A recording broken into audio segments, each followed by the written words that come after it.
No vídeo de hoje, falaremos sobre um filme em que, apesar dele ter um início bem caótico, eu diria que ele tem uma bela de uma reviravolta. E esse diretor, ele tem uma estética muito específica, isso porque todos os seus personagens sempre têm profissões muito comuns. E creio que será uma experiência muito diferenciada para aquela pessoa que opte em assistir esse filme, assim como aconteceu comigo.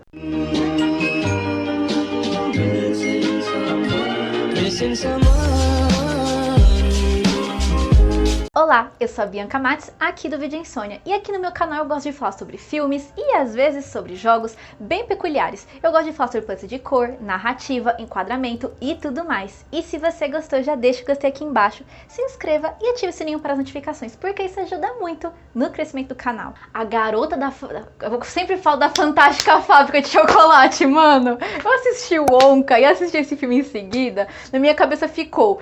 A Garota da Fantástica Fábrica de Chocolate. Gente, tem nada a ver, meu Deus. A Garota da Fábrica de Fósforos é um filme finlandês e sueco de drama e comédia ácida lançado em 1990, em que foi dirigido, escrito, editado e coproduzido pelo Aki Kaurismäki, responsável também pelo Homem Sem Passado de 2002 e Nuvens Passageiras de 1996. A narrativa do filme, ela é simples e já começa ali com o dia a dia da Iris, que ela é interpretada pela Kati Outinen, que ali, como o próprio nome do filme já diz, não tem muito segredo, então ela trabalha numa fábrica de produzir fósforos. Então é mostrado o que ela faz além do seu serviço. Ela retorna para sua casa, em que vive com sua mãe e o seu padrasto. E ambos possuem uma relação um tanto tóxica com a nossa protagonista, pois eles exigem que ela dê todos os seus ganhos do seu emprego e no único momento em que ela pensa em comprar um vestido para ela, além dos pais repreenderem a compra, ainda diz que ela parece com uma vadia. Para tentar se sentir um pouco mais viva e fugir da rotina de fábrica, casa e noticiário,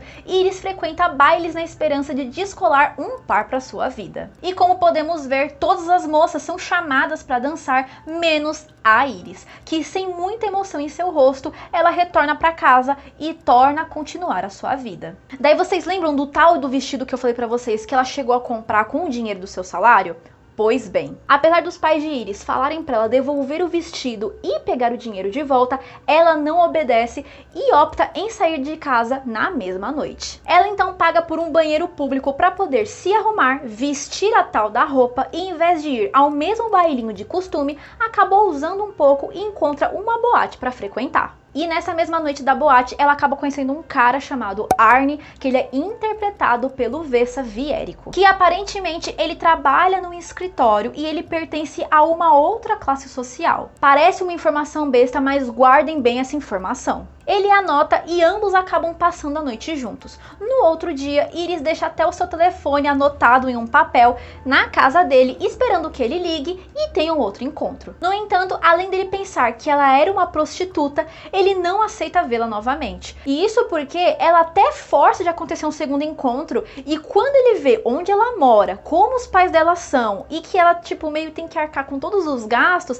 você vê claramente na cara dele que ele fica com nojo de toda aquela situação. Ele nem come o que é oferecido. O que ninguém esperava é que ela descobre que está grávida de Arne. Acaba enviando uma carta, o noticiando que alguns dias mais tarde recebe a resposta dizendo para ela se livrar do pirralho. E lhe envia um cheque no valor de 10.000 marcos finlandeses, que era a moeda no país na época do filme. E aí você já deve imaginar que por ele dar essa grana e falar para se livrar do pirralho, você já deve estar imaginando o que ele quis dizer com isso. E ainda para completar toda essa merda, os pais de Iris, em vez de darem todo o suporte que ela precisa, eles simplesmente a expulsam de casa, tendo que morar com seu irmão, que é super compreensível, e a leva para o seu apartamento no centro da cidade. Eu vou alertar aqui que tem um pouco de cena forte, assim, não é explícita, mas o fato de dar a entender, você já fica meio assustado. Que é claro, por conta desse choque dela ver que o cara não vai cuidar do filho dela, ela tá sozinha, foi expulsa de casa e tudo mais, ela até tenta se jogar na frente de um carro pra ver se consegue abortar a tal da criança.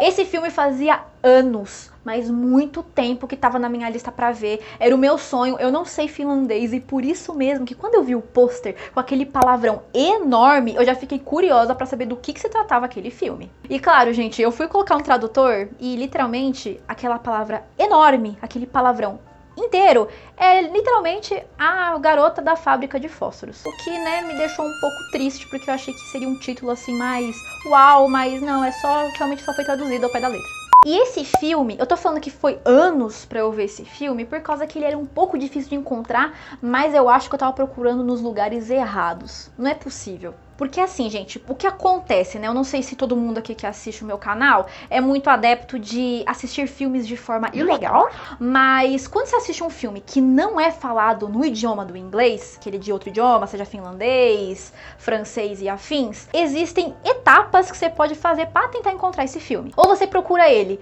pela forma como ele foi traduzido oficialmente em inglês, ou oficialmente em português, caso isso aconteça, ou simplesmente você, né, tenta procurar uma forma do idioma ali estar transcrito para o nosso alfabeto, caso ele seja de um idioma que use outro alfabeto, seja japonês, russo, árabe e por aí vai. E assim, gente, por incrível que pareça, que eu fale, né, nossa, eu sempre quis assistir filme desse diretor e eu não ter visto até hoje, é porque eu simplesmente desisti por não ter encontrado até hoje. E aí eu só deixei lá na minha mente até que um dia eu vi que lançou um filme no final do ano passado chamado Folhas de Outono e eu vi que justamente era desse diretor e aí, né, aquela vontade retornou. Ah, e o que eu gosto muito desse diretor é que os filmes dele não são muito extensos, então assim, é coisa assim de 1 hora e pouco. Esse filme, por exemplo, de hoje, ele tem 1 hora e 8 de duração. Já adianto pra vocês que a narrativa do filme de hoje, assim como outras desse diretor, elas não são nada assim muito extraordinária e tudo mais, elas são consideradas até caóticas, mas essa que é a graça. Exatamente por vermos aquela repetição da vida adulta que se baseia em acordar, ir trabalhar, voltar, fazer as atividades necessárias dentro de casa, ter um lazer numa sexta-feira no máximo e repetir todo o ciclo. Sem contar nos outros fatores que fazem parte da rotina, que por mais que apareçam em segundo plano, e podemos até pensar que não tem nada demais, são os noticiários, que apenas falam de desgraça, guerra e outros assuntos desagradáveis, como podemos ver em todos os dias da Iris. E o segundo ponto é que mesmo a Iris ganhando o seu salário, que seria uma ilusão de uma liberdade dela poder fazer o que quiser, ela ainda precisa entregar tudo para os seus pais, mesmo que seja uma mulher adulta. E mesmo que a Iris ela consiga comprar algo com seu dinheiro, como na cena do vestido, a gente vê assim que é um consumo, uma vontade momentânea, que depois que ela consegue, aquilo ali volta a ser aquele vazio, aquela falta de expectativa de vida, é algo assim que mesmo gastando dinheiro você não consegue suprir. Ou seja, por mais que a nossa protagonista tenha um emprego e seja um problema a menos para a maioria das pessoas, passa a surgir novos problemas, como o fato de sentirmos pressionados e até despertar aquela vontade de ascender socialmente. Daí vocês lembram daquilo que eu falei pra vocês sobre o Warren, ele ter meio que um desprezo pela casa dela e ele ser de outra classe social? Justamente por causa disso, porque você vê assim que por mais que a Iris ela tenha um emprego, ela possa comprar as coisas dela, consegue, né, comprar as coisas para dentro de casa, você vê assim que não é suficiente, porque quando ela encontra uma pessoa para passar a vida do lado dela, essa pessoa tem outros valores e outras expectativas. Só que aí as expectativas dele é outro nível, assim, sabe? Então, em vez dele ter empatia e se colocar no lugar dela, não, ele só tem aquele preconceito, aquele desprezo e quer ela longe da vida dele. O que é muito diferente do seu irmão, que é tido como rebelde. Ele não parece ter um emprego comum. Ele é o que mais aparenta ter a cabeça no lugar e ser bem resolvido. No fundo, ele também está apenas conformado com a sua realidade. E como eu havia dito para vocês, o filme de hoje foi a minha segunda experiência com esse diretor, porque a primeira foi o tal do Folhas de Outono. Tudo bem até aí. O ponto que me chamou muita atenção dentro dos seus filmes é que ele, com muita recorrência, ele coloca realmente protagonistas femininas e elas trabalham dentro de fábricas. Porque, apesar de ser um trabalho que pode ocorrer de existir mulheres metalúrgicas, não considero algo tão comum, ainda mais vindo de um país de primeiro mundo como a Finlândia. E se a gente for parar para analisar, esse filme ele é bem moderno em relação a outras narrativas que se passam na década de 60. Em que o trabalho dentro de fábricas eram mais recorrentes, como no caso de Dançando no Escuro, em que temos uma protagonista que ela é imigrante tchecoslovaca, e por ela ser imigrante, fica mais comum dela ter que arcar com esse tipo de trabalho. E essas características que eu tô falando pra vocês, fica tudo mais irônico quando a gente lembra que a Finlândia é considerado o país mais feliz do mundo, né? Segundo pesquisas pesquisas e sites, é claro que eu vou deixar as referências aqui embaixo pra vocês. Só que a gente fica assistindo esse filme e não é bem a impressão que o diretor fica passando pra gente, não é mesmo? Mas eu tô trazendo essa discussão pra cá por causa que o cinema finlandês traz essa coisa do cotidiano, da fábrica, de mostrar a realidade nua e crua, e faz eu lembrar muito do nosso cinema brasileiro. E a gente acaba flertando com os mesmos quesitos, só que eu diria que a gente tem uma visão um pouco mais otimista e alegre da vida, mesmo que todo mundo esteja claramente fudido. Mas eu já vou avisando pra vocês que o Kaurismäki, ele curte tanto mostrar essas características do seu país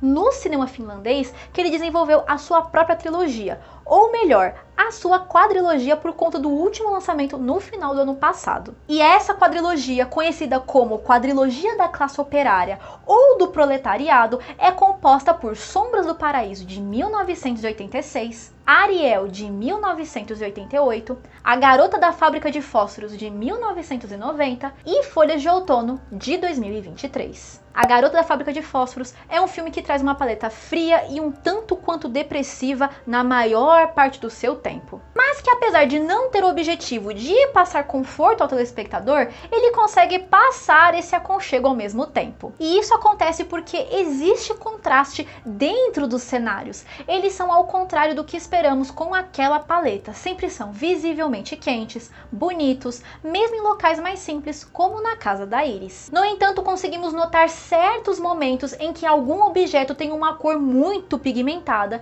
e vemos uma mensagem a ser transmitida, como a cor azul, apesar de ser muito comum nas roupas ou no cenário, sabemos que ela pode ser ligada rapidamente à tristeza. Mas nesse caso, estamos falando da submissão da nossa protagonista, que aceita até então tudo que é imposto para ela. Mesmo no momento que parece ser o que ela escolheu, ela acaba se ferrando. Em outros momentos também podemos ver bastante do rosa, como na cena em que a Iris ela vai confrontar o Arne por conta da sua gravidez. E essa cor ela está simbolizando toda a ousadia da Iris ir pessoalmente dizer que não precisa do Arne para dizer o que ela precisa fazer ou não com o seu filho. Mas também representa o feminino e o masculino dentro da cena. Os objetos dentro de um filme também não ficam de fora. Como por exemplo, objetos vermelhos falam muito sobre a personalidade da nossa personagem, como no livro em que ela está lendo em uma das cenas, em que diz muito sobre ela ser muito romântica, que no fundo ela sonha com alguém que seja seu par perfeito. Que por conta dos fatores dentro da trama,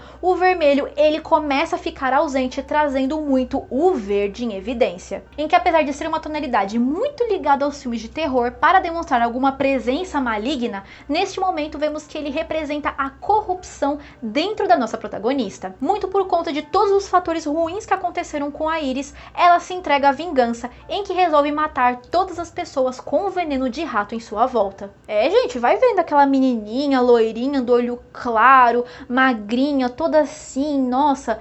Vai pensando, gente, vai pensando que berimbau é gaita. E além desses objetos, dessas cores e tudo mais, a gente vê que a nossa personagem, a Iris, ela é muito ligada com a literatura. Não é à toa que tem uma cena que é aniversário dela e ela ganha justamente um livro da sua mãe que faz parte de uma coleção chamada Angelique. E em outros momentos também, seja no bar ou no ônibus, ela também sempre tá lendo, só que outros livros para passar ali o seu tempo. E existe algo muito interessante nessas suas leituras. Elas não possuem ligação entre si, porém fala muito sobre a relação do que a Iris deseja para ela, para a sua vida e o que ironicamente ou não a vida lhe entrega e de forma trágica. Livros como Oregon Brown, da Sarah Orrig, ou Julia são romances com aquela pitada sensual, um amor aparentemente difícil, mas que a protagonista acaba se entregando. E vemos que são leituras que a protagonista lê no seu tempo livre, por opção, diferente da coleção de contos Angelique, da Anne Gollum,